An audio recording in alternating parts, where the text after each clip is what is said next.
buenas. ¿Cómo se encuentran todos? Les agradecemos a todos los que están el día de hoy, a los que se van a reunir en el futuro y estamos esperando que esta palabra de Dios venga a ser una palabra de edificación, que nuestro Señor Jesucristo esté siempre en sus corazones para que ustedes siempre estén desarrollándose y creciendo a la manera que Él ha establecido para todos nosotros. El día de hoy vamos a iniciar el tema número 2 de la serie que hemos iniciado. Se llama Las cualidades que Dios ama. Vamos a ponerle el título de la enseñanza, se va a llamar Balanceando el autoconcepto. Balanceando el autoconcepto. Y el día de hoy vamos a ver la parte número 1 que se va a llevar Evitando la falta de cordura. Evitando la falta de cordura. Entonces, básicamente el tema número 2 es Balanceando el autoconcepto, evitando la falta de cordura. Si Dios permite, la próxima semana daríamos la segunda parte y hoy vamos a dar nada más lo que es la falta de cordura. La siguiente semana vamos a hablar del perfil del cristiano, si es que hoy podemos llegar a un consenso de que se deba de hacer un perfil. Le hago la pregunta entonces de inicio, ya de entrada. ¿Usted cree que el cristiano debe de tener un perfil o un autoconcepto valorado por sí mismo? Vamos a pensar nuevamente si la Biblia habla de un autoconcepto espiritual, si la Biblia nos dice que verdaderamente tenemos cualidades, habilidades, un carácter, un temperamento que verdaderamente debemos de seguir conforme a Cristo. Preguntémonos de una vez si esto verdaderamente ha sido un debate a través del tiempo y déjenme responderles que efectivamente esto ha sido un debate continuo entre los diferentes teólogos. Si verdaderamente el cristiano debe de tener un autoconcepto personal para guiarse dentro de este mundo o si el cristiano debe seguir únicamente sometido a Dios sin tener un autoconcepto personal. ¿Qué cree usted? ¿Ha escuchado este tema antes? Le voy a pedir que ponga toda su atención en lo que vamos a ir hablando para que podamos desarrollar un tema bonito y que le sirva a usted para no solamente para aprender más de la palabra de Dios, sino también le sirva para aplicar la palabra de Dios en todos los tiempos. El día de hoy nada más vamos a ver lo que es la parte, vamos a decir, negativa y después vamos a ver la parte positiva. Ok, pero vamos a ir a la porción bíblica que nos va a corresponder el día de hoy y va a ser en Romanos 12 y vamos a ir al versículo 3 en el contexto de los dones espirituales que nos habla Pablo. Y vamos a leer en el nombre de Cristo Jesús, Romanos 12, versículo 3. Digo pues, por la gracia que me es dada, a cada cual que está entre vosotros, que no tenga más alto concepto de sí que el que debe de tener, sino que piense en sí con cordura, conforme a la medida de fe que Dios repartió a cada uno. Voy a nada más a remarcar para que usted establezca enfoque en donde dice la porción bíblica que no tenga más alto concepto de sí que el que debe de tener. Póngalo en su corazón y vamos a orar. Gracias, Padre Celestial. Te pedimos el día de hoy que nos guíes, Señor. Sabemos que siempre hay dificultades, siempre hay tribulaciones, siempre hay pruebas, pero sabemos que tú eres el que lleva las cosas y en ti descansamos, Padre Celestial. Vamos a entregarte nuestro corazón, entregarte nuestra enseñanza y presentarnos humildes ante ti, Señor, para que tú seas el que la guíe. Gracias, Señor, porque sabemos que tú eres bueno. Te pido por cada uno de los que van a participar el día de hoy en esta enseñanza para que sus corazones sean moldeados, Señor, para que su cerebro sea acrecentado, para que su corazón sea incrementado y especialmente su vida espiritual aumente cada día más. Te pedimos, Señor, en esa parte que corresponde a nosotros, que nos llenes de luz, Padre Celestial, que nos llenes de amor, que nos lleves en tu palabra, que nos abraces, que nos cojas de la mano y que podamos seguir caminando, como dices tú en tu palabra de Dios, en tu palabra, perdón, Señor, que somos precisamente esos caminantes en el camino hacia ti, Señor. Y que en ese camino podamos ir repartiendo también lo que hemos aprendido, Señor, porque tú eres bueno y porque buena es tu misericordia y para siempre esa misericordia va a estar con nosotros, Señor. Gracias, Padre Celestial, te pedimos esa gracia que desciende de lo alto para que podamos también aprender esos regalos espirituales que tú nos tienes reservados el día de hoy. Gracias, Señor, en tu santo nombre, Cristo Jesús. Amén, amén y amén. Quiero entonces comenzar preguntándoles a ustedes si el cristiano puede tener un autoconcepto. Y quiero también preguntarles si el cristiano es capaz o puede ser capaz de tener una autoestima. Bueno, de esto se va a tratar estas 2 sesiones que vamos a tener, estas 2 clases, y creo que por primera vez en mucho tiempo tenemos la oportunidad de confrontarnos con un tema en donde la palabra de Dios es muy clara y muy específica en lo que tenemos que hacer. Así que quiero empezar con esto, con este ejemplo, para que usted lo empiece a captar. Número 1, ¿ok? Si usted compra una báscula profesional tiene una base, luego tiene hacia un palo y luego arriba tiene donde se mide, ¿verdad?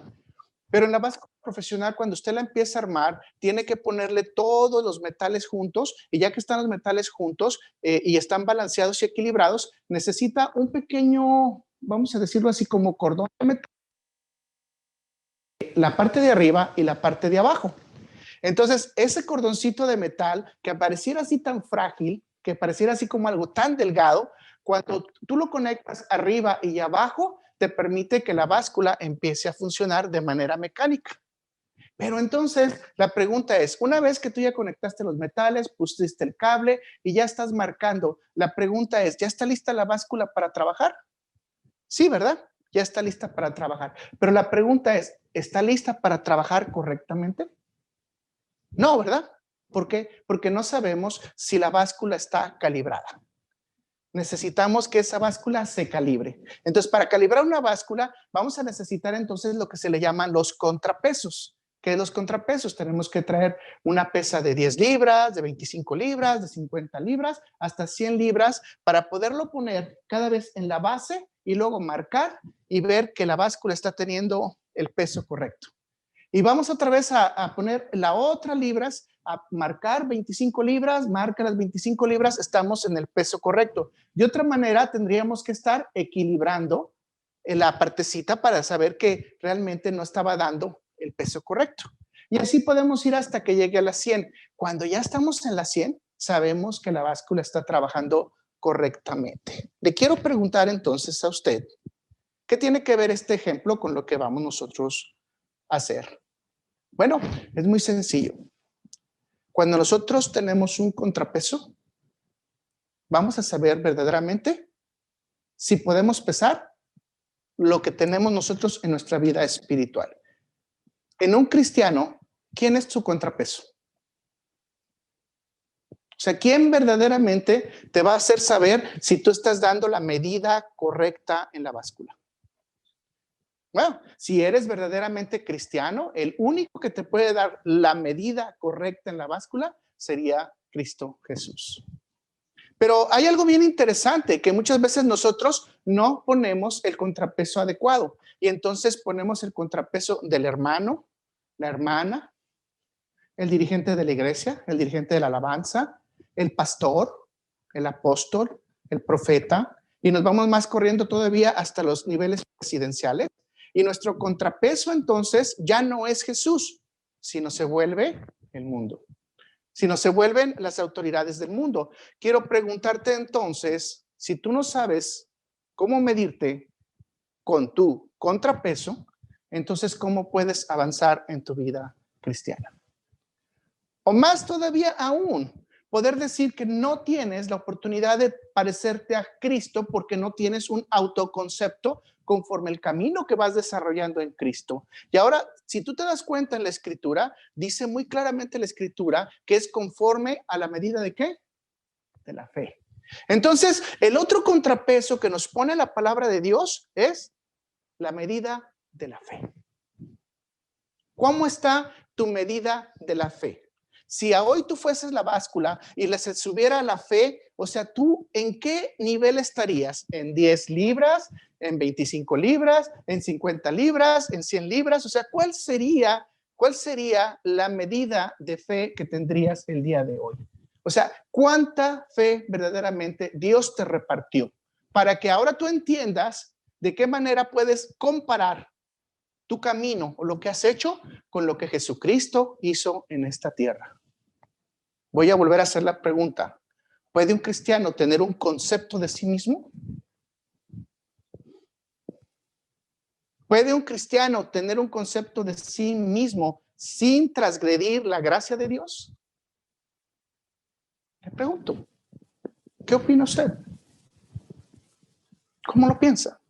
Bueno, hay una postura del cristianismo que debate todo esto. Dice, no, si el creyente hace una valoración de sí mismo, teniendo en cuenta sus habilidades y sus recursos intelectuales, va a caer en orgullo. Y no estará cumpliendo con la petición de nuestro Señor Jesucristo. Fíjense bien, ¿ok? Esta es una postura nada más. Si el creyente se valora a sí mismo, teniendo sus habilidades y sus recursos, va a caer en orgullo. Ellos se basan en esta escritura que usted conoce, Mateo 16, 24 al 25, que usted la conoce. Dice, entonces Jesús dijo a sus discípulos, si alguno quiere venir en pos de mí, niéguese a sí mismo y tome su cruz y sígame. Porque todo el que quiera salvar su vida, la perderá.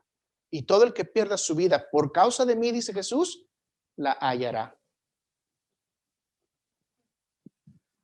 O sea, definitivamente aquí parece ser que si nos damos cuenta, Jesús está pidiendo para nosotros todo el enfoque. ¿Cuál es todo el enfoque?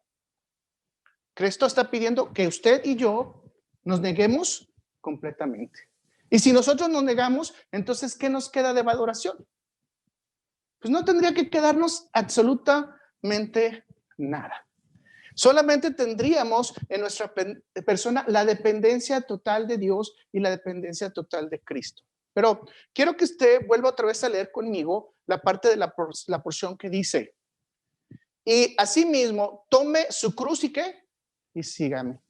Ok, Jesús nos dice que debemos de negarnos a nosotros mismos y la primera pregunta que te tiene que surgir a ti es, ¿a qué te tienes que negar?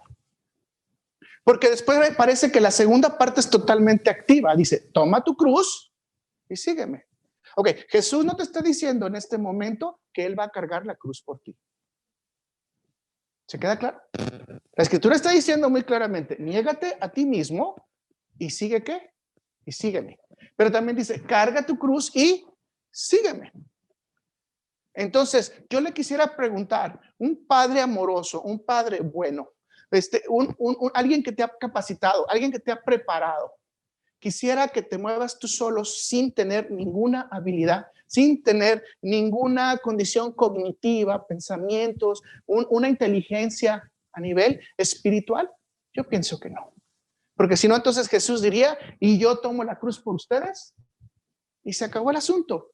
Y nosotros estaríamos totalmente dependientes al 100% en esta tierra de las cosas que Dios nos daría. Ok, si es así, voy a decirlo. Dependemos al 100%, pero Dios nos da habilidades que necesitamos y requerimos para poder trabajar en esta tierra. Y ahora quiero marcar esa parte. Cuando tú te niegas a ti mismo, ¿de qué te niegas? Bueno, parece que la palabra de Dios nos dice que la negación que tenemos que tener es al pecado y a la carne. Y en el tiempo de Jesús no solamente era al pecado y a la carne, sino a la mala interpretación de la religión que se hacía en ese tiempo. No solamente eso, negarte al orgullo, negarte a la soberbia, negarte a bajar o subajar a los demás. O sea, Jesús decía negarte a lo que puede ayudar a tu vida espiritual. O sea, la negación correcta del cristiano no es esa negación únicamente de decir, es que ya estoy limpio, claro, ya nada más que el Señor me llene. No, sino es un acto voluntario. Por eso Jesús dice, y niéguense ¿a quién? A ustedes mismos. O sea, hay un acto voluntario. O sea, Jesús no te está diciendo, ahora yo te voy a pedir que te niegues solo. Entonces, bajo esta postura, la pregunta tendríamos que continuar es, ¿cómo yo puedo cargar la cruz? ¿O de qué manera yo pudiera cargar la cruz si no tengo habilidades? Usted puede pensar en una persona con silla de ruedas que tuviera que cargar una cruz. Ahora, sabemos que esta cruz que está hablando el Señor es una cruz de nivel espiritual, ¿verdad? Pero muchos de nosotros estamos en silla de ruedas, estamos convalecientes debido a nuestra falta de fe o a nuestra falta de práctica de la fe. Entonces tenemos que pensar claramente. Parece ser que el Señor Jesús no se está refiriendo a que nosotros no seamos nada. Parece que Dios no se está refiriendo a que nosotros no seamos nada. Si lo que Dios se está refiriendo es a que apliquemos las cosas dependiendo de Él. Aquí te voy a dar este ejemplo sencillo. ¿De qué manera tú puedes trabajar ante el Señor? Reconociendo su gracia, reconociendo su misericordia, reconociendo su fidelidad. Pero si tú no puedes trabajar con el Señor ante eso, entonces, ¿qué es lo que está pasando? Tu dedo ya no va a apuntar para arriba, sino tu dedo va a empezar a apuntar ¿hacia dónde? Hacia mí. Nota esto. Lo que Jesús te dice al negarte a ti mismo no es que te niegues en lo que viene de las alturas, te niegues de lo que viene de los cielos. No, lo que Jesús quiere es que te niegues a apuntarte el dedo a ti mismo y tú pienses que lo que haces, eso es lo que correctamente se debe de llevar en este mundo. Y que sabes que tus triunfos son propios y no son dependientes de la gracia de Dios. Si tu dedo empieza a apuntar hacia acá, entonces, ¿qué está pasando? Sí, definitivamente esta postura tendría toda la razón. Nos empezamos ¿a qué? A poner orgullosos. Entonces, si te das cuenta, aquí está la primera enseñanza bien clara en este versículo bíblico. No es un problema el que reconozcas tus habilidades, el problema es que se te olvide quién te da las habilidades. No es un problema el que digas que eres inteligente, sino que el problema es que se te olvide quién te da la inteligencia. Fíjense, hay veces que es tan bonito ver esto, es que estoy bien guapo, bien bonito, no, es que estoy bien bella. Y luego te pones el mejor vestido, ¿no? Las mujeres y el hombre se pone el mejor traje. Y no está mal verse bien, ¿verdad? No está mal. Pero la soberbia y la altivez, eso sí está mal. Porque ¿sabes qué? Estás luciendo algo que tú no hiciste. ¿En qué cooperaste tú para ser bella? ¿En qué cooperaste tú para ser guapo? Dios te hizo así. En otras palabras, estás presumiendo algo en el que tú no hiciste nada. ¿Te das cuenta? Y entonces la Biblia nos dice, tienes que tener cuidado y ponerte muy trucha, muy listo en lo que Dios te da. ¿Y sabes qué? Para acabar pronto, Dios te da todo. Para acabar pronto. Y si Dios te da todo, entonces, ¿qué tienes que presumir? Pero ahora te voy a decir, si no eres mecánico y te ponen 50 herramientas, ¿qué vas a hacer con las herramientas? Pues no vas a saber qué hacer con las herramientas. Necesitas aprender a usar las herramientas. Entonces, tú no puedes decir que eres el mejor mecánico si no has aprendido a usar las herramientas. Y esto es lo que el Señor Jesús dice al decir, tome su cruz y sígame. ¿Qué es lo que está diciendo el Señor Jesús? Aprenda a usar las herramientas espirituales. El cargar la cruz es una de las más fuertes herramientas que podemos tener, porque no es nuestro sacrificio, sino el sacrificio de Cristo el que nosotros alabamos y el que nosotros glorificamos. La otra postura cristiana dice, no puede hacerse un autoconcepto del cristiano. El cristiano no puede ser un autoconcepto. ¿Por qué? Porque confiaría en exceso de sus habilidades, tendría un concepto personal de sí mismo y provocaría que la humildad se retirara de él y la gracia de Dios se fuera de él y no valoraría nunca más a Dios. Es un riesgo. Entonces ellos tratan de poner como barreras y decir, no, es un riesgo. Mejor intenta no conocer quién eres. Intenta que solamente Dios te diga lo que tienes que hacer. Eso también está bueno. Pero ¿cómo caminas, por ejemplo, en un ministerio para poder una prédica, para poder apoyar a un hermano, para dar consejería, si Dios no te permite confiar en las habilidades que te ha dado? Claro, siempre hay que orar a Dios.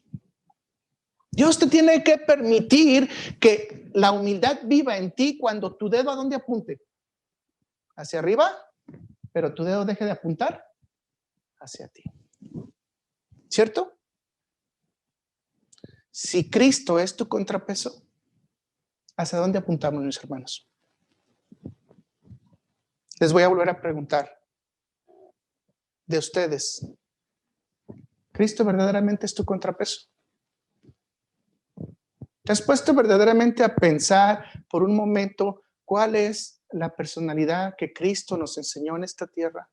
El concepto que Cristo nos enseñó que tendríamos que tener nosotros mismos. Fíjense cosas tan hermosas como Cristo dice, ya no los llamaré más mis esclavos, los llamo mis amigos.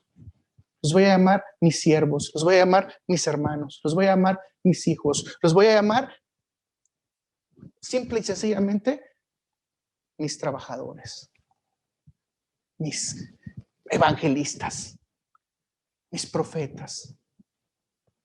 O sea, Cristo nos da la oportunidad de que nosotros verdaderamente podamos hacer la experiencia, obtener la experiencia de lo que Él vivió en la tierra. Jesús fue profeta, considerado profeta. Jesús fue maestro, considerado maestro.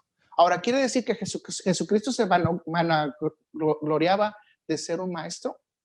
No. ¿De ser un profeta? No. ¿De ir a curar a la gente? No. ¿Se da cuenta? Esa era la postura de Cristo, porque Cristo lo que quiere es que seamos, ¿qué? Mansos y humildes. Veamos la escritura en Mateo 11, 28, versículo 30, porque muchas veces la repetimos, pero no la leemos completa. Y dice Jesús, lleva mi yugo sobre vosotros y aprende de mí, que soy manso y humilde de corazón, y hallaréis descanso para vuestras almas, porque mi yugo es fácil y ligera, ¿qué? Mi carga. O sea, si se dan cuenta, Jesús dice que tenemos que tener habilidades para cargar, aunque sea ligero. ¿Se dan cuenta? Otra vez, porque mi yugo es fácil y ligera, ¿qué? Mi carga. Y dijo Jesús, y síganme, niéguense a sí mismos, ¿y qué van a hacer? Agarren su cruz, cárguenla y síganme. Y aquí dice Jesús, porque mi yugo es fácil, o sea, casi nada, y ligera mi carga. ¿Cómo tú puedes trabajar si no tienes una formación personal a nivel espiritual? Porque la escritura que estamos nosotros en este momento estudiando, ¿qué nos dice esa escritura? Nos dice que todo va a ser conforme a la medida de fe que Dios nos ha dado. Ahora, esa es una gran pregunta. ¿Cuál es la medida de fe que tenemos nosotros en Cristo Jesús? Como te das cuenta, la meta es muy sencilla. La meta es muy sencilla. No puedes tener un autoconcepto de ti mismo como cristiano sin que transgredas los recursos espirituales basados en humildad y sin que tú puedas limitar tu orgullo. No, sí puedes. La escritura que estamos estudiando dice que debemos de evaluarnos. Voy a leerlo directamente otra vez para que dice, digo pues, por la gracia que me es dada, a cada cual que entre vosotros, y díselo claramente, que no tenga más alto concepto de sí que el que debe de tener. Dígame, ¿qué le está pidiendo Pablo en este momento a los hermanos cristianos en la iglesia de Roma? Les está pidiendo claramente que hagan una evaluación. ¿Evaluación de qué? Del concepto de sí mismos. ¿Y qué es la palabra autoconcepto? Valorarte a ti mismo. Que no es lo mismo que la palabra autoestima. ¿Qué quiere decir? Que son tus sentimientos y tus formas afectivas puestas en ti. No. La autoestima aquí no se está considerando. Aquí se está considerando cómo te consideras tú. Y dice, tengan mucho cuidado porque es un concepto de ¿quién? De ustedes mismos. ¿Hasta aquí vamos bien?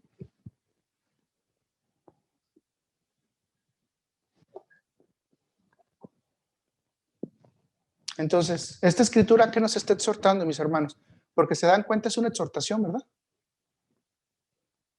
A que nosotros calibremos, a que nosotros balanceemos nuestra carne. No, a que balanceemos lo que hemos aprendido de parte de Dios y lo que Dios ha depositado en nosotros. Yo quisiera que usted piense en un momento que usted es un banco y que Dios empieza a hacer depósitos en usted, depósitos espirituales, pero que usted nunca está viendo la cantidad que está depositando Dios en usted. ¿Cómo va a saber usted cuál es el saldo que Dios ha dado en usted? Porque no lo está practicando, porque no sabe que lo tiene. Posiblemente muchos de nosotros no hemos podido descubrir nuestros dones espirituales. Definitivamente el problema es que no hemos ido a decirle a Dios cuánto Dios has depositado en mí. ¿Y saben qué? Ya de entrada Dios deposita una gran cantidad de amor en aquel que le busca. De entrada. Una gran cantidad de confianza en aquel que quiere seguir su palabra. Una gran cantidad de entendimiento y de sabiduría por aquel que quiere seguir en su corazón. El problema es que la báscula que nos está poniendo el Señor está un poquito difícil. ¿Cuál es? La medida de la fe. Esa es la báscula. Alguna vez yo me preguntaba, ¿cómo puedo medir mi fe?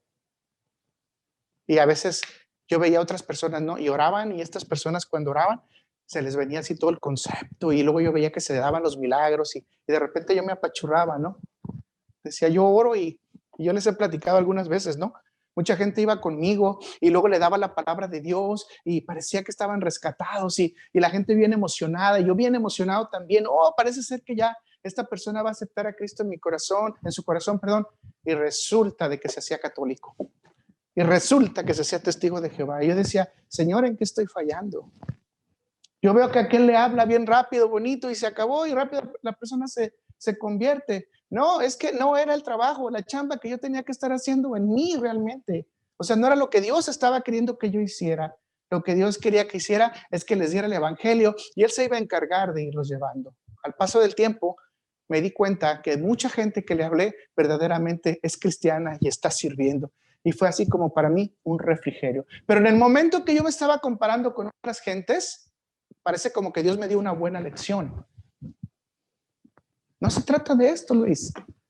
¿De qué se trata? De que se haga conforme a la medida de fe que yo he depositado en ti. Este es un gran problema en nosotros los cristianos, mis hermanos, que tendemos al 100% a compararnos con el otro. Y si te das cuenta, lo que esta palabra de Dios nos está diciendo es que tú eres único, creado, y tú tienes un depósito específico que Dios te ha dado, y que va a haber una medida en la cual Dios te va a llevar en cualquier situación, que es conforme tu fe vaya avanzando.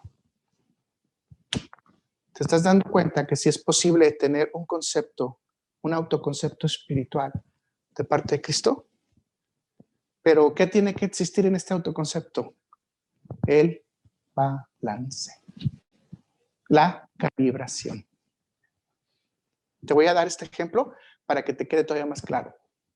En Guadalajara se hace una salsa de tomate, y la salsa de tomate se cocen 2 tomates. Ya que están bien cociditos los tomates, se echan a la licuadora. Hay que ponerle 2 clavos de olor, 3 pimentitas, hay que ponerle 3 ajos, y hay que licuarla con sal. Pero hay una situación bien sencilla. Tienes que aplicarle un poquito de comino. Si tú no le pones el comino, la salsa no va a tener sabor. Pero si le pones comino de más, la salsa va a tener un sabor horrible, y de hecho va a lastimar mucho el estómago. Necesitas ponerle la cantidad real de comino para que la salsa entre en balance. Esto es lo que Pablo nos está diciendo, que nos evaluemos a nosotros mismos y que no nos pasemos de lo que verdaderamente Dios nos ha dado. Que sea exactamente la cantidad que requerimos. Eso es lo que Pablo nos está diciendo. Un poco más de lo necesario te pone fuera de balance. Un poco más de lo necesario te hace que causes una enfermedad. Un poco más de lo necesario. ¿Cómo ven? Ahora te lo traslado esto a la parte espiritual. Un poquito más de lo que Dios te pide, de lo que Dios te ha puesto para hacer en este planeta, en este momento, posiblemente te golpee en arrogancia y en orgullo a ti. Muy probablemente vas a estar siendo arrogante. Un poquito más, te puedes volver arrogante. Pero si le falta un poquito, entonces ¿en qué te convertirías? En una persona que no está actuando conforme a la fe que Dios le ha dado. ¿Te das cuenta? Qué importante es que ambos niveles sean necesarios. Yo hay gente que me he topado en mi vida cristiana y luego me dice, es que yo no tengo ningún don. Y le pregunto, ¿eres nacido de nuevo? Sí. Entonces ya entraste a la repartición. De que los tienes. Ahora lo que tienes que hacer es buscarlos y pedirle a Dios que te dé la sabiduría para encontrarlos. Y ya una vez que los tienes, no me digas que no los tienes. O sea, dime cómo los vas a poner en operación. Y para ponerlos en operación te tienes que poner en oración con el Señor para que el Espíritu Santo empiece a actuar en ti. ¿Te das cuenta que si no tienes dones espirituales es porque obviamente o no has nacido de nuevo o no los has buscado? Porque Dios dice que todos los dones se van a dar conforme a ¿qué? Otra vez, a la medida de fe. ¿Y quién va a repartir los dones? El Espíritu Santo de Dios. Así que si creemos en Dios y creemos que hemos nacido de nuevo y creemos que somos sellados con el Espíritu Santo, despierta mi hermano, despierta mi hermana. Tú tienes que tener dones espirituales al servicio de Dios. Y esto no es que te hace más grande ni te hace más pequeño, pero vuelvo otra vez con el ejemplo de la salsa de tomate. Si no le estás poniendo el comino en polvo, es porque no quieres que la salsa sepa bien. No quieres a veces trabajar en la iglesia correctamente. O simplemente no quieres trabajar. Entre menos sepas mejor. Yo ya soy salvo, ya hasta ahí llegamos, estamos bien, ¿verdad? ¿Para qué quiero más? Ya llegué. Es como el que hace el gran esfuerzo para brincar la barda, ¿no? Brinca la barda y voltea a ver que muchos no la han brincado y viene por ahí un perro siguiéndolos, pues que los muerda a ellos porque yo ya pasé. No, mis hermanos, la medida de fe que Dios nos está pidiendo en ese balance de ese autoconcepto es calíbrate. Si no podemos calibrarnos, entonces no podemos voltear a ver a lo alto, voltear a ver a Dios y decirle, gracias Señor, porque lo que tú me has dado no es mío, pero lo puedo poner a tu servicio. ¿Cierto o no? Entonces, esta es la verdad. Si la palabra de Dios dice que es posible que tengamos una evaluación de nosotros mismos, definitivamente dice la palabra de Dios que tenemos un autoconcepto cristiano. Y debemos de entender ese autoconcepto cristiano para conocer los recursos por medio de la fe, y de esa manera no vamos a tener el riesgo de caer en falta de humildad y mucho menos de no agradecer la gracia de Dios o la dependencia de Dios. ¿Cuántos de tus dones son tuyos? Ninguno. Todos son de Dios. Mis hermanos, entonces esto debería de darnos gusto, ¿verdad? Porque nos implica que tenemos que tener una evaluación positiva de los recursos que Dios nos da, y ya no es un acto negativo, sino es un acto positivo que necesitamos conocer nosotros cuáles habilidades, cuáles dones, cuáles promesas y a qué nivel de madurez espiritual estamos. Y volvemos otra vez al ejemplo de la báscula. ¿Cuál es tu medida conforme a Cristo? ¿Cómo vas creciendo conforme al varón perfecto? Pero la otra medida, que parece ser que es como una comunión, ¿verdad? Una unión, es cómo está tu fe. Y parece ser que no podemos compararnos con el varón perfecto si nuestra fe anda por ahí un poquito fuera de balance. Esto voy a volver a repetirlo, quizás esto no guste mucho, pero si tu fe está fuera de balance, no es posible poderte comparar con Cristo. Ahora, quiero ser claro, porque luego es muy fácil que nos vayamos por un lado, ¿no? Y agarremos el monte. No estoy hablando de compararme porque quiero ser mejor o peor que Cristo, ¿de acuerdo? sino porque quiero crecer conforme a Él. Por ahí una persona algún día, me recuerdo, dice, yo ya le gané a Cristo porque yo hice 41 días de ayuno. Le ganó a Cristo, mejor que Cristo, 41 días de ayuno. ¿Se puede pensar en eso? Qué tremendo, ¿no? O sea, no se trata de eso, no se trata de ganarle a Cristo, no se trata de ganarle a Cristo. No le vamos a ganar nunca, sino se trata de crecer en Cristo. De eso se trata. Mis hermanos, si nosotros conocemos entonces las habilidades, los dones, las promesas y sabemos nuestro nivel de maduración espiritual, entonces nuestros corazones se han inclinado a Cristo y vamos llevando nuestros corazones ¿en qué? En humildad.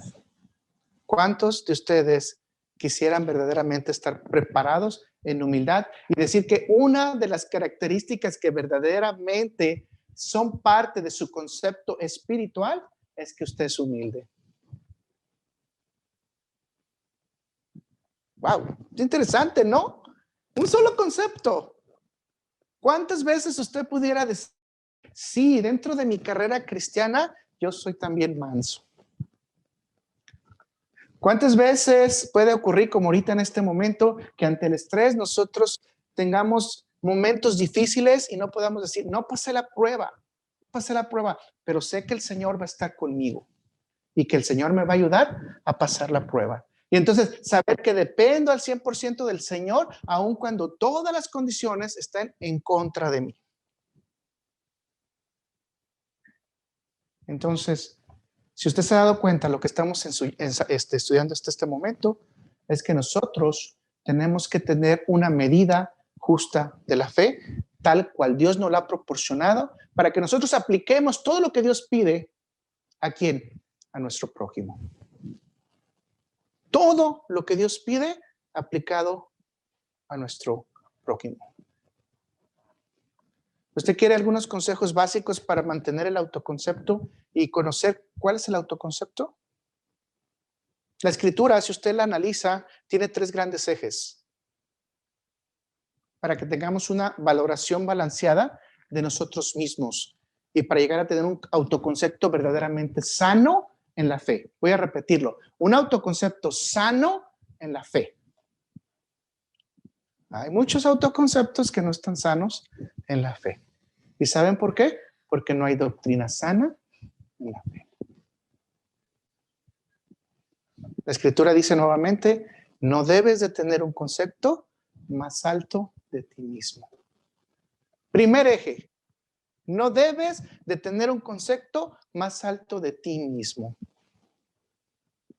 Debe de haber un nivel de seguridad en ti mismo, pero un concepto balanceado, calibrado, y volvemos a decir, conforme a la fe o la estatura de fe que Dios te ha dado. Note esto, la escritura es clara. Usted no puede tener un concepto más alto que usted tiene. ¿Es fácil agregarnos nosotros? Bueno, Jesús dice que nosotros no podemos agregar ni siquiera un codo a nuestra estatura, ¿no? Es más, dice que todos nuestros cabellos ya están contados. Nosotros no podemos saber, o sea, si podemos agregar un cabello. Podemos quitarnos cabellos y si Dios quiere que vuelvan a nacer, van a volver a nacer. ¿Se da cuenta? O sea, nosotros no podemos agregar nada que no venga de parte de Dios. Vamos a una escritura que usted ya conoce, que es en Lucas 18. Vamos a leer del 9 al 14.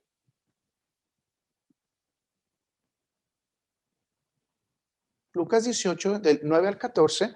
Esta escritura es muy conocida, pero le vamos a sacar provecho en lo que estamos hablando. Dice, a unos que confiaban en sí mismos, ¿confiaban en qué? Repítalo conmigo. A unos que confiaban en sí mismos como justos. Bueno, vuélvalo a repetir conmigo, por favor, de veras. Quiero que quede clara esa primera parte. A unos que confiaban en sí mismos como justos, y vean lo que sigue después, y menospreciaban a los otros. Y dijo también esta parábola Jesús. ¿Qué era lo que estaban haciendo estos que se confiaban en sí mismos justos? Menospreciaban. Ok, este es el primer síntoma, hermano, despierta. Si tu autoconcepto no está bien balanceado, menosprecias. Si te agarras tú mismo menospreciando a alguien por algo, por lo que sea, tu autoconcepto no está bien balanceado. Por lo que sea. No es que, pues mira, se le ven los cabellos chinos feos, ¿no? Cuidado, porque los cabellos chinos feos se los puso ¿quién? Dios a la persona. Ok, voy a ir de corrido, pero quería que ustedes tomaran esta partecita y se la pongan en el corazón porque es el tema que estamos hablando. A unos que confiaban en sí mismos como justos y menospreciaban a los otros, dijo también esta parábola. Dos hombres subieron al templo a orar. Uno era fariseo y el otro publicano. De antemano hablamos de dos enemigos, ¿verdad? El fariseo puesto de pie oraba consigo mismo de esta manera. Dios, te doy gracias porque no soy como los otros hombres, ladrones, injustos, adúlteros, ni aún como este publicano. Ayuno 2 veces a la semana, doy diezmos de todo lo que gano. Y aquí viene una pausa, ¿verdad? Mas el publicano, estando lejos, no quería ni aún alzar los ojos al cielo, sino que se golpeaba el pecho diciendo, Dios, sé propicio a mí, pecador. Os digo, dice Jesús, que este descendió en su casa justificado antes que el otro, porque cualquiera que se enaltece será humillado y cualquiera que se humille será enaltecido. Con el tema que estamos llevando, creo que usted ya entendió de manera muy sencilla que la clave principal para saber que tienes un autoconcepto negativo de ti mismo es cuando menosprecias al otro. Pero si te das cuenta, la Escritura te dice una clave más. ¿Qué es lo que te dice la Escritura? La Escritura te dice cuando tú mismo te consideras justo, confiando en ¿quién? En ti mismo. No soy yo el que me tengo que declarar justo, sino es Dios el que me tiene que declarar justo a mí. Usted puede encontrar en la Biblia varios ejemplos en los que Dios declara justo a las personas. Noé, declarado justo. Abraham, declarado justo. Job, declarado justo. Pero usted no ve que estas personas sean declaradas justas por sí mismas y que digan, yo soy el justo. ¿Verdad que no lo ve? O que levanten la mano y digan, miren, aquí en la Biblia aparece, yo me declaro el justo. Dice Jesucristo que es mejor que los otros hablen de ti, de sus cualidades y las características, y que no seas tú el que las declare. Interesante. Ahora, déjenme decirle esta aplicación sencilla de esta parábola que Jesucristo nos está enseñando. ¿Qué le pasó al fariseo? El fariseo tenía un exceso ¿de qué? De confianza. Tenía más comino de lo que habíamos dicho, ¿verdad? Y se empanzó y se llenó de aire y se llenó de orgullo y se le levantó la levadura. Dice Jesús, ¿verdad? La levadura que es ¿qué? La levadura de los fariseos, el orgullo. La levadura es igual a orgullo. A este se le levantó el orgullo. Hubo comino de más, ¿verdad? La pesa no estaba bien balanceada. Quiso ponerla de 100, pero no alcanzó a pesar ni 10. ¿Se está dando cuenta? Fíjese que se puso barreras a sí mismo. A través de esto Jesucristo dice, no alcanzó la justificación. ¿Y saben qué es lo más feo? Alcanzó sus recompensas en este mundo. ¿En dónde alcanzó sus recompensas? En este mundo. Qué tremendo que tú pienses que estás haciendo las cosas bien y estés alcanzando menos de lo que crees. Es más, ni siquiera te das cuenta, porque aquí en este caso ni siquiera se estaba dando cuenta de que no estaba alcanzando nada de parte de Dios. Nada. Ahora, si usted analiza palabra por palabra, yo no me voy a detener, pero usted se va a dar cuenta cómo es un lenguaje de menosprecio completamente el que utiliza el fariseo. Dice, como estos hombres, Y fíjense cómo los llama: ladrones, injustos, adúlteros. Y luego va y le grita al publicano: ni como este publicano. Y luego fíjense con qué compara después de que dice el publicano, ¿no? O sea, el publicano le está diciendo: tú no ayunas, tú no das diezmos de lo que ganas. Ahora dése cuenta cómo el publicano no le responde la agresión, porque obviamente yo me imagino que estaba en la sinagoga o en el templo gritando, ¿no? Qué bonito se debe escuchar eso, ¿no? Ahí me imagino con sus vestidos, ¿no? Caminando con su cuadrito y todo lo demás, así bien santo. Y Jesús viéndolo y diciendo: este no alcanzó a pasar ni siquiera a entrar a la báscula. No llegó ni a la báscula. ¿Se está entendiendo el concepto? Regresemos entonces al publicano. ¿Qué es lo que pasó con el publicano? El publicano, todo lo contrario, reconoció su posición ante Dios. ¿Cuál era su posición ante Dios? Dice: yo soy pecador. Alcanza la redención. Una de las herramientas más grandes en el autoconcepto que puede tener un cristiano es confiar en que es redimido de sus pecados. No solamente alcanzó la justificación, no solamente eso, sino que se ve claramente su posición de humillación. Parece ser que Cristo nos está enseñando en esta parte las características que a Él le gusta de cuando tú estás en el templo, pidiéndole perdón a Dios por tus pecados, sabiendo que Dios es el que te está escuchando, sabiendo que tienes el perdón, sabiendo que Él va a estar contigo, que Él te va a estar justificando y te va a declarar justo a través de la sangre de Jesucristo. Sabiendo que todo eso está pasando en el templo, y no solamente eso, que cuando salgas de tu casa, todavía el Señor diga: ¿vas a ser qué? Redimido. Este ya bajó, dice Jesús, enaltecido. Porque si se da cuenta el término final, ¿qué es lo que dice? El que se enaltece será humillado, y el que sea humillado será ¿qué? Enaltecido. ¿Qué fue lo que hizo el fariseo con el publicano? ¿A poco no lo humilló? Grandemente. O sea, ¿quién tiene que ver que uno se encuentre con el otro y luego empiece a decirle, no? Dese cuenta de esto y aplíquelo esto en su vida. Cuando usted empiece a compararse con otra persona, escúcheme bien, ¿ok? Grábeselo bien en su corazón. Cuando usted se empiece a comparar con otra persona, probablemente esa persona tiene algo que tú anhelas, algo que tú quieres, o algo que esa persona brilla en él que tú quieres opacar. Cuidado. Cuidado. Estás muy cerca de ser humillado. Muy cerca. Cuidado. Aquí podemos encontrar entonces la primera medida de fe. Debes de confiar en que Dios tiene la libertad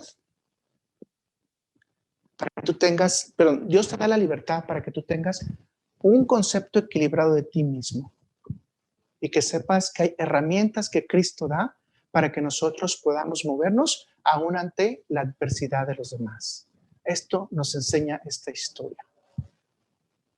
Yo quiero que usted vuelva otra vez a la historia y piense un poquito, nomás 5 segundos, piense en esto. El fariseo guardó silencio. El fariseo se encontró en el templo haciendo lo que tenía que hacer, un encuentro con Dios. Yo le quiero preguntar si usted, cuando va al templo, usted se dedica a lo que tiene que hacer, a tener ese encuentro con Dios, y no a tener ese encuentro con los hermanos para empezarse a comparar.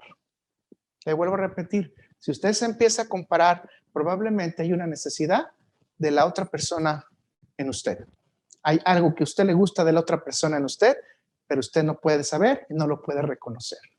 Cuando hay algo bonito que le gusta en la persona, hay veces que es bueno decírselo a la persona. Qué bonito carácter tienes. ¿Por qué no? O sea, ¿de qué bonita manera actuaste con tu esposa? ¿Por qué no? O sea, pero no que envidies Oh, este sí le abre la puerta al carro a la esposa y a mí no me la abren. Mira qué bonita Biblia traen, a este sí le compran una bonita Biblia. No, imagínate, oh, qué hermoso iPhone, pero pues yo no tengo, a mí el marido no me alcanza ni siquiera para darme un Z50, ¿no? ¿Te das cuenta? Y parecieran cosas chiquititas, pero que Dios nos está diciendo, tú no vas a la iglesia para ver a los demás. Tú vienes a la iglesia para concentrarte en mí. Y ahora quiero decirle que la segunda parte definitivamente sí, tenemos que tener una coinonía con los hermanos, pero esa coinonía tiene que ser en amor y respeto. Cristiano, cristiana, una de las partes del perfil que tú tienes es que tiene que ser amor más respeto.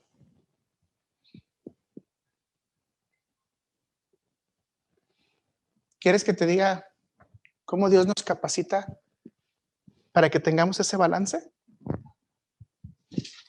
¿Usted cree que hay ejemplos bíblicos en los que Dios nos dice que nos puede dar ese balance del autoconcepto? Ok, ¿se acuerda de Moisés? Bueno, esta es la historia que usted ya se la sabe, yo no quiero leerlo todo, ¿verdad? Dice que el faraón se dio cuenta que el libertador o el salvador de Israel en ese momento iba a ser efectivamente Moisés. Entonces lo único que tenía de información es que era un niño que había nacido, que era varón, y el faraón quiso asegurarse de que ningún varón quedara libre para esa edad y mandó matar a todos los varones de 2 años, ¿verdad? Eso es lo que dice la historia. Dice que su mamá creó por allí una canastita, la puso en el río, su hermana la siguió y Moisés llegó ¿a dónde? A la casa del... Fíjense qué hermoso es, ¿no? En ese momento, el faraón estaba humillando a Israel. Pero, ¿cuál es la humillación más grande que le viene al faraón? Le ponen a Moisés a que crezca en su casa como su propio nieto. Qué hermoso, ¿no? Quiero que ahora pienses otro momentito más. ¿Para qué estuvo Moisés en la casa del faraón? Aprendió a vivir como rey. Aprendió a vivir como emperador. Aprendió a vivir con todas las cosas bonitas, servicios, siendo jefe, aprendió a mandar, aprendió a dirigir, aprendió a tener ejércitos, aprendió estrategia de guerra, estrategia política, aprendió a qué? A manejar gente. Ahora, te quiero preguntar, si Moisés en este tiempo no andaba feliz. Yo te puedo decir que Moisés andaba muy feliz. Imagínate que llegues a tu mesa y tengas de comer lo que tú quieras, todos los días. Imagínate que llegues al campo y tengas todos los deportes que tú quieras. Imagínate que tengas todos los caballos que te gusten. Imagínate todas las novias que te pudieran haber surgido, ¿no? Aunque la Biblia no dice, ¿no? Pero imagínate todo lo que él tenía. De repente dice que Dios cambia su historia. Moisés se da cuenta que él no es egipcio, sino que verdaderamente es un hebreo. Trata de hacer justicia. ¿Qué es lo que hace Moisés? Mata a un egipcio, lo entierra y el mismo pueblo hebreo, ¿qué es lo que hace? Lo denuncia. Dice que Moisés tiene que salir corriendo, ¿verdad? El faraón promete matarlo, no lo alcanzan. Dice que llega a un pozo a la tierra de Midian. Escucha esto. Y ahí se encuentra con Séfora. Ahora, Dios le cambia todo el chip. Toda la historia se cambia. ¿Qué es lo que se cambia? Ahora va a vivir en un lugar humilde, guiado por sacerdotes, muy importante. Por los siguientes 40 años, Moisés va a estar bajo el régimen de un sacerdote. Esto regularmente nosotros lo brincamos en la Biblia, pero dése cuenta que primero a Moisés lo tuvieron como gobernante y después lo ponen en casa de sacerdote. Sí se sabía eso, ¿verdad? Que su suegro era sacerdote. No solamente eso, Dios le regala 2 hijos, está felizmente casado. Parece que Moisés ya no se quiere mover para nada, está tranquila la cosa. ¿Por qué? Dice que cuando Dios le habla, 40 años después, ¿cuántos? 40 años después. Dice que cuando Dios le habla a Moisés, Moisés andaba apacentando las ovejas de su suegro Reudel. que se llama también Jethro, ¿no? Son los dos nombres que tiene en la Biblia. Quiero usted reflexione un momento si lo compara con Jacob. Jacob duró 20 años con su suegro y salió con esclavas, ganado, salió con esposas, con hijos, salió riquísimo. Moisés, ni siquiera una ovejita era de él, eran de su suegro. Dios le llama a Moisés y le dice, Moisés, Moisés, ustedes saben lo de la zarza, y ahí está ya el llamado, ya estás listo, quiero pararme ahí. Moisés, antes de ser llamado, fue preparado como gobernante, después como sacerdote, después como padre, como esposo, y lo pusieron a cuidar animales. Vaya la comparación. Porque después Jesús nos compara como cabritos y como ovejas. Vaya la comparación. No tengo tiempo para pararme ahorita porque quiero seguir adelante, pero esto es bien profundo, súper profundo, aunque usted no lo crea. Moisés fue instruido como gobernador y como sacerdote. ¿Listo para qué? Para el servicio. ¿Listo para qué? Para el servicio. Ahora le voy a preguntar, ¿Moisés lo sabía? Me paro un segundo aquí. Ayer estaba hablando con una hermana en Cristo y dice, yo no sé por qué conocí a Dios hasta este momento. O sea, tendría que haberlo conocido más joven. Mis hermanos, cuando Dios te llama es porque ya te capacitó. La pregunta es si has entendido tu capacitación. Moisés hasta este momento no entendía su capacitación. No sabía de qué se trataba la cosa. Vamos a ver en Éxodo 3, versículo 10 al 12, para darnos cuenta que no sabía de qué se trataba la cosa.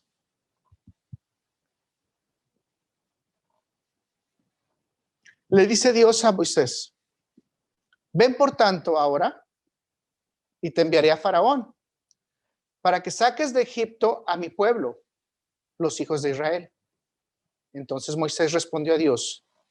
Vea la pregunta. ¿Quién soy yo para que vaya a Faraón y saque de Egipto a los hijos de Israel?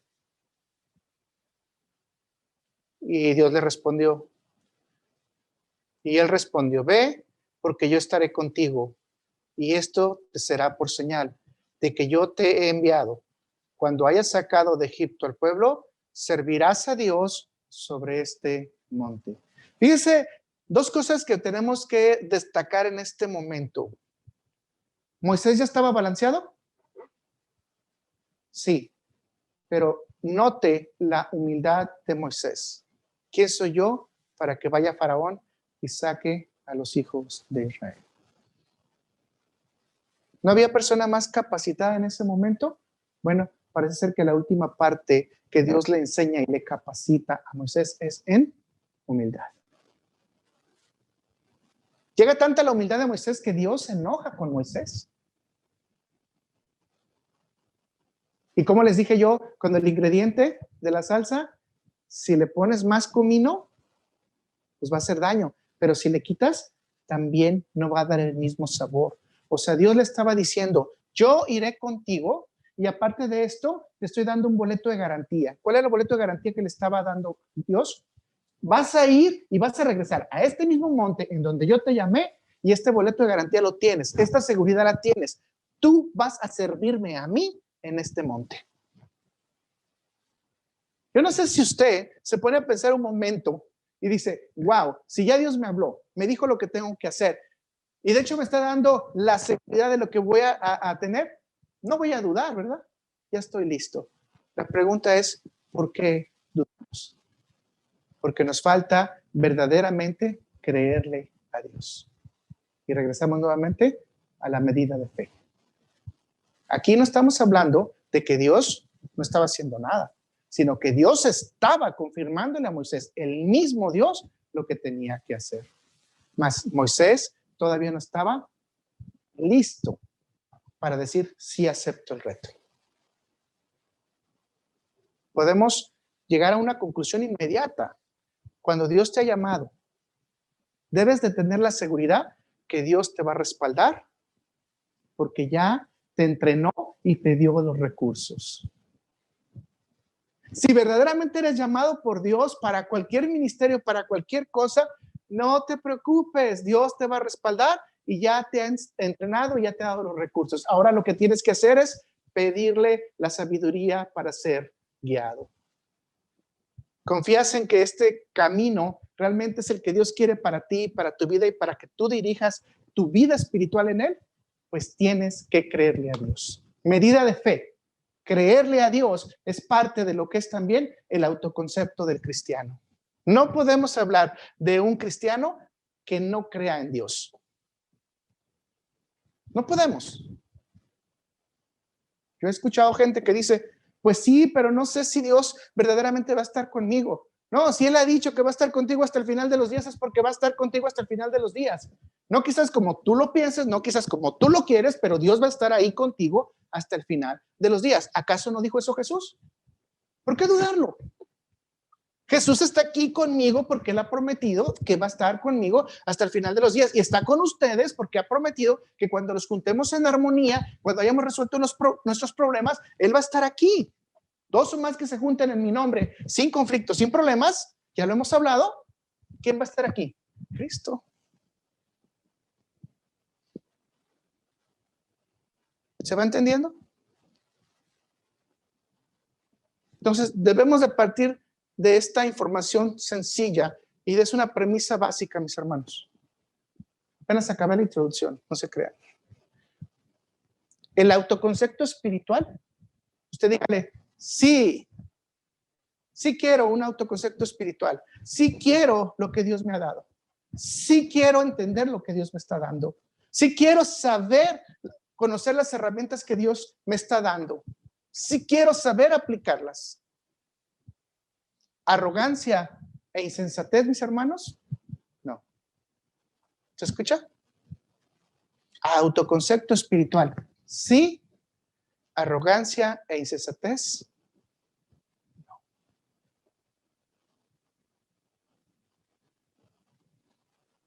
Nosotros tenemos que estar guiados, dice Pablo, por la cordura. ¿Qué dice? No tenga usted un mayor concepto de usted mismo. Estudiemos puntitos rápidos de lo que es el problema de la falta de cordura. ¿Quién de ustedes tiene falta de cordura? Número 1, yo. Ahora, ¿en qué nivel? ¿Quiere aprenderlo? ¿De veras quiere aprenderlo? Ok. Empecemos con insensatez. Insensible. Insensatez.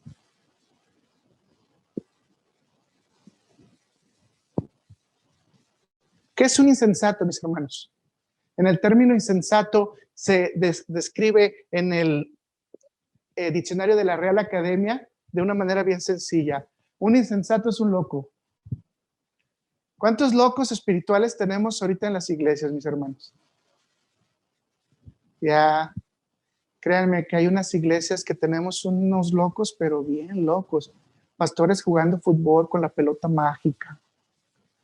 Pastores aventando el saco ungido. Pastores aventando agua con la escoba. Pastores escupiendo zapatos y dándolo para que la gente los bese. Eso se le llama locura. ¿Se le llama qué? Insensatez. ¿Qué fue lo que le faltó? La falta de razón a esta persona. ¿Qué le faltó? Se le fue las cabras al monte porque no se cuadró en Cristo. Porque no se puso en la báscula y decir, Señor, pésame para ver cómo estoy. Porque se le pasó el comino y empezó, fíjense bien, a enfermar a las ovejas.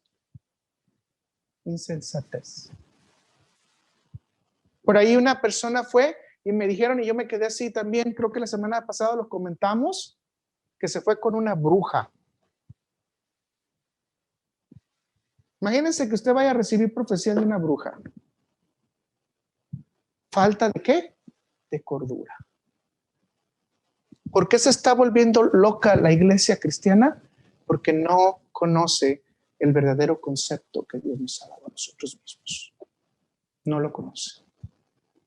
Porque ahora en lugar de doctrina sana, ponemos sensacionalismo.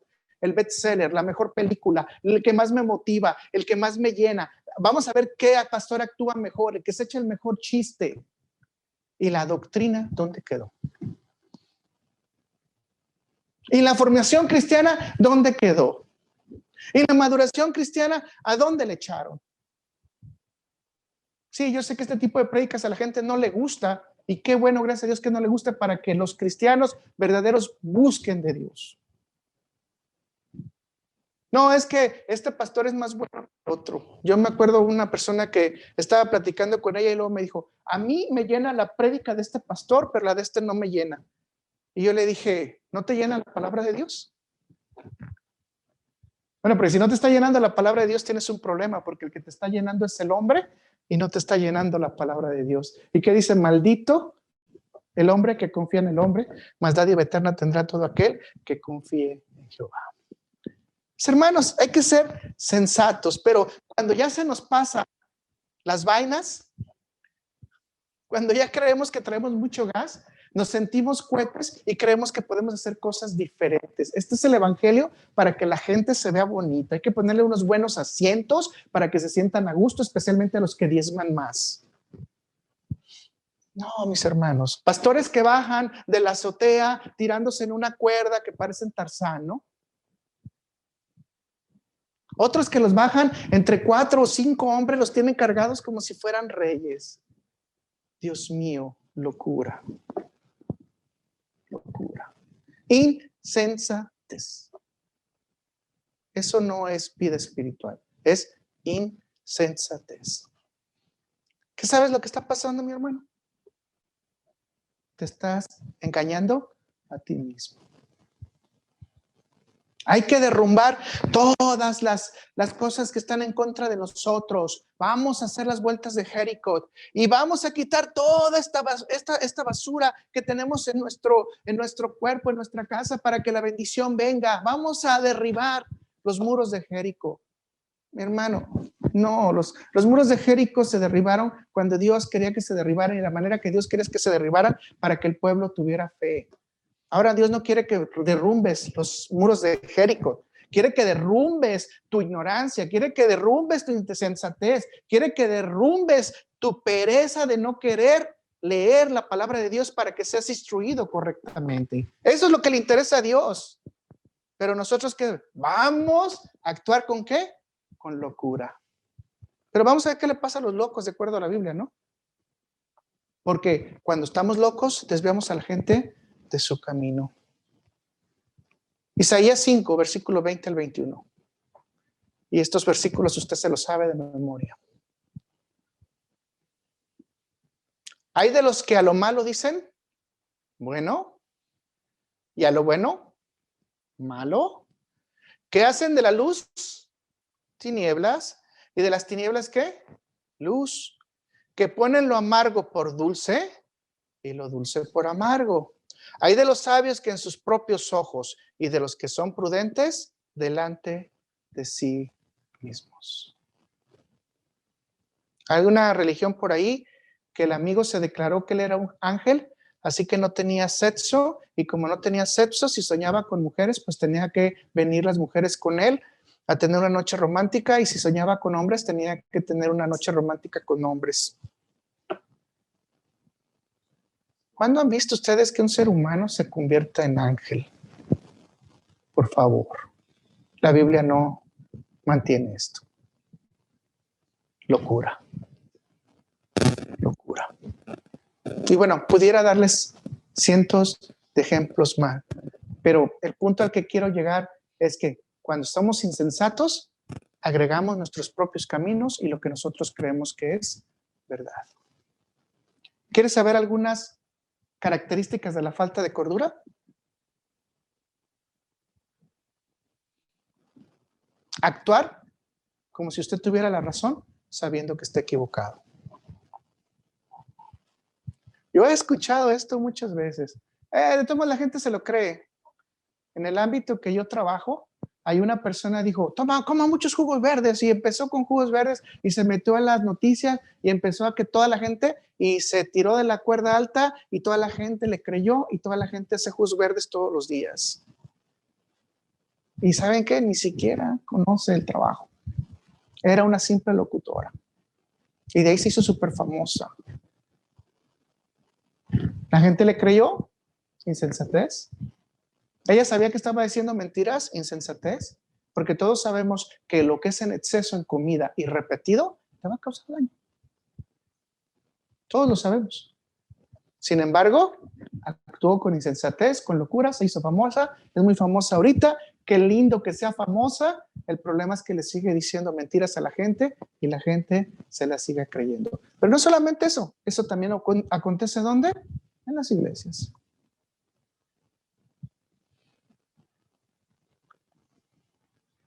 Desafortunadamente.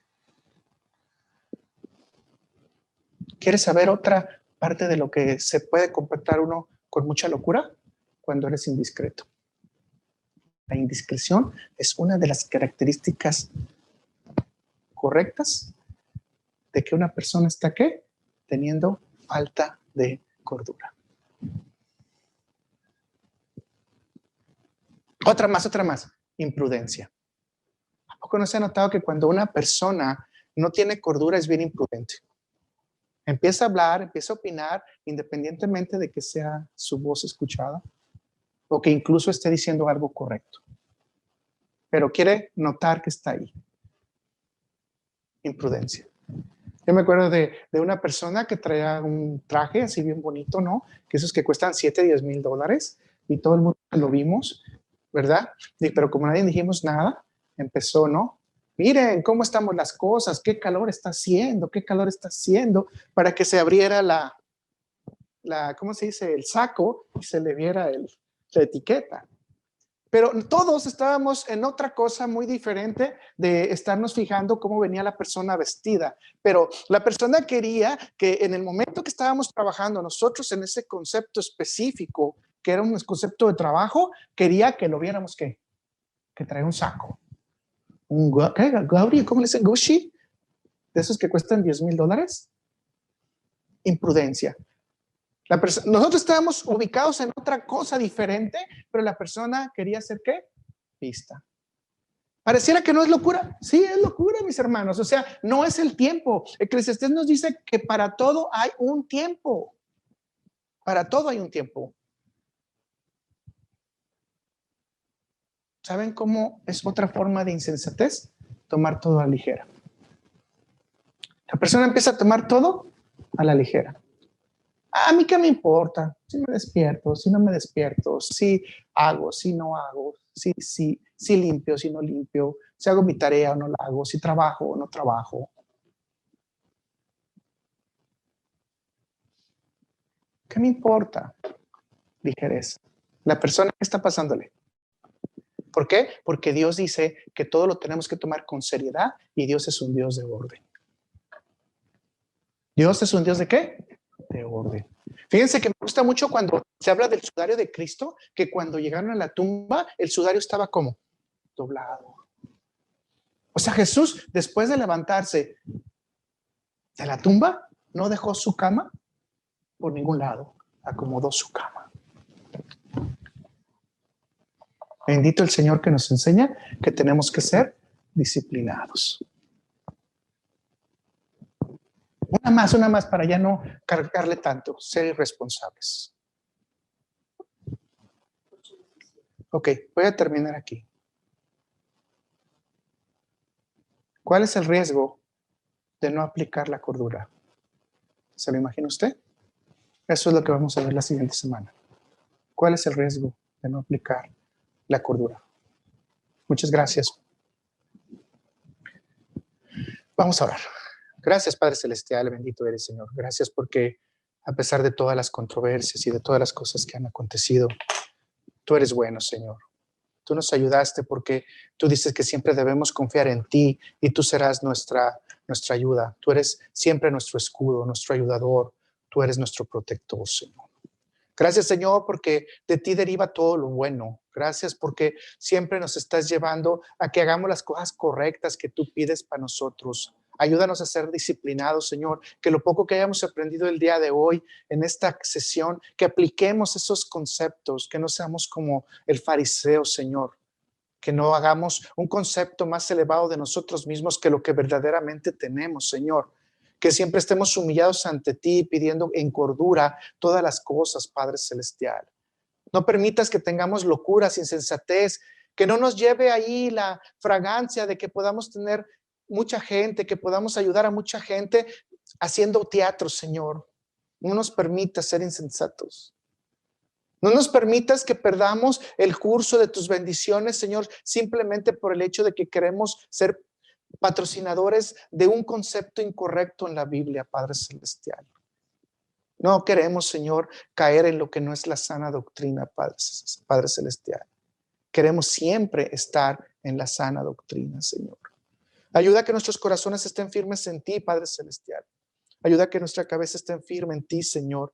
Que nuestra vida espiritual verdaderamente se suba a la pesa de Jesucristo para que nosotros vayamos viendo ese balance y veamos cómo vamos pesando. Que la estatura de nuestra fe vaya subiendo, Señor, y que esa medida que tú nos la das vaya siendo cada vez más grande. Te pedimos, Señor, en el amor que tienes por nosotros, si nos falta fe y verdaderamente no la estamos ejerciendo, que el día de hoy, Señor, podamos ser capacitados para pedirla como lo pidieron tus apóstoles, Señor, tus alumnos, tus discípulos. Aumentanos la fe, Señor. No podemos conocerte, no podemos saber de ti, Señor Jesús, si tú verdaderamente no nos haces que te veamos a través de los ojos de la fe. Que el concepto espiritual que vayamos teniendo de nosotros mismos sea para cada vez agradarte más, Señor. Gracias, Padre Celestial. Te pido por cada uno de los que están escuchando, te pido por cada una de las personas que están alrededor de nosotros, Señor. Te pido por los enfermos, por los que no te conocen, Señor. Por aquellos que se han desviado de la fe y que en este momento no están buscándote a ti, sino que están buscando agradar al hombre, Padre Celestial. Regrésalos, Señor, a la senda. Regrésalos a esa senda antigua para que ellos reconozcan que tú eres el único Señor y Salvador. Te pido por aquellos que en su servicio están fallando, Señor, para que tú les redobles la fe, Señor. Te pido por nuestras hijas, por nuestros hijos, Señor, para que los protejas de este ambiente nuevo que está viniendo, Señor. Te pido por la autoridad en este momento que está saliendo de tus principios, Señor, que ahora estamos matando niños como lo hacían cuando se pasaban los niños por el fuego, Padre Celestial, que esto no ocurra, Señor, pero si está en tu voluntad, danos las palabras y la sabiduría para hablar con todas las personas para que podamos interrumpir el proceso de no matar a estas criaturas, Señor. Discúlpanos que por 4 años no pudimos entender que nos estabas dando redención, Señor.